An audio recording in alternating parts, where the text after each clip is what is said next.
నాట్య కళాకారుల నుంచి మధుమిత. Audio Jungle.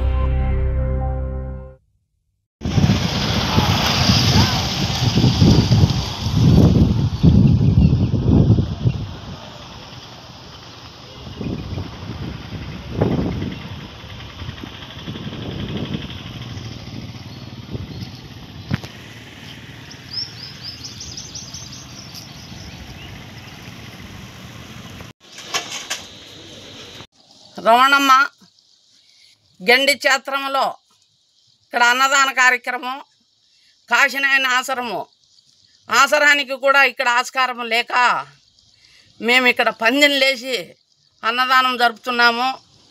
కానీ వచ్చిన భక్తులకు కుంటివాళ్ళు కానీ, గుడ్డోళ్ళు కానీ, అనాథులు కానీ ఎవరు వచ్చినా నిత్య అన్నదానము.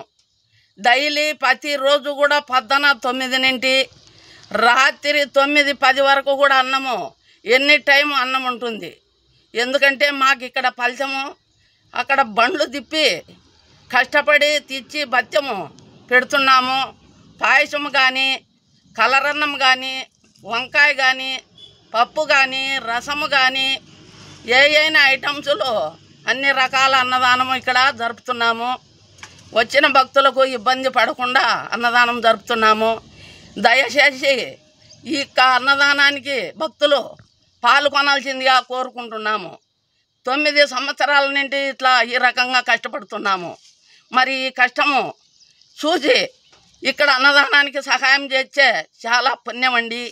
మీరందరూ దయచేసి ఆసరాని గురించి కానీ, గండిలో ఆంజనేయ స్వామి పాత గుడి పక్కనే రాయచోటి రోడ్డుకు ఇక్కడ బాలాంజనేయ స్వామి దగ్గర ఇక్కడ ఈ కార్యక్రమం కొనసాగుతుంది. కానీ కేవలము చెట్టు కింద కొనసాగుతుంది. దయచేసి భక్తులు సహాయం చేయవలసింది కోరుకుంటున్నాము. గురించి మాది అనంతపురం డిస్టిక్ సిండికేట్ నగర్ గ్రామము. నాకు లారీ యాక్సిడెంట్ వల్ల చెయ్యి ఇరిగిపోయి నేనేం పని చేయలేక ఈ ఆశ్రమము గురించి నాకు తెలియదు. వేరే భక్తాదులు అనుకుంటుంటే నేను ఇక్కడికి వచ్చి 5 నెలలు అయింది. నాకు మాత్రలు కానీ, ఇంజక్షన్లు కానీ ఇక్కడ వేయించేసి ఇక్కడే ఒక సొంత బిడ్డ మాదిరి నన్ను చూసుకుంటున్నారు. ఇగో ఇక్కడ ఈ కాలు పనిచేయదు, ఈ కాలు పనిచేయదు. ఏ పని చేయలేకుండా బరువు ఎత్తలేను, చేయలేను.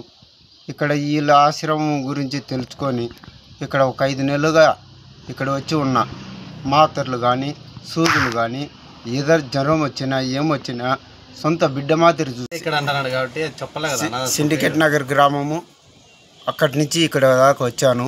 ఈ రమణమ్మ ఆశ్రమంలో ఏ కొదవ లేకుండా భక్తాదులు ఎంతోమంది వస్తున్నారు. నాలాంటి అనాథులు వస్తున్నారు. వాళ్ళకి ఎంతో సేవ చేసి పంపిస్తున్నారు.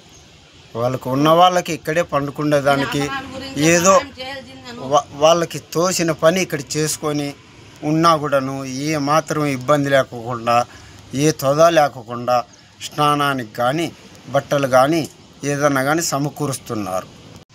ఈ ఆశ్రమానికి భక్తాదులకి కానీ ఏదన్నా కానీ దానం చేయదలుచుకున్నవారు ఉన్నవారు డబ్బు మూలకంగా కానీ, ధాన్య మూలకంగా కానీ సేకరించి మీరు ఫౌండేషన్ పంపిస్తే ఏదో మాలాంటి బీద వాళ్ళకి సహాయపడినట్లు ఉంటుంది.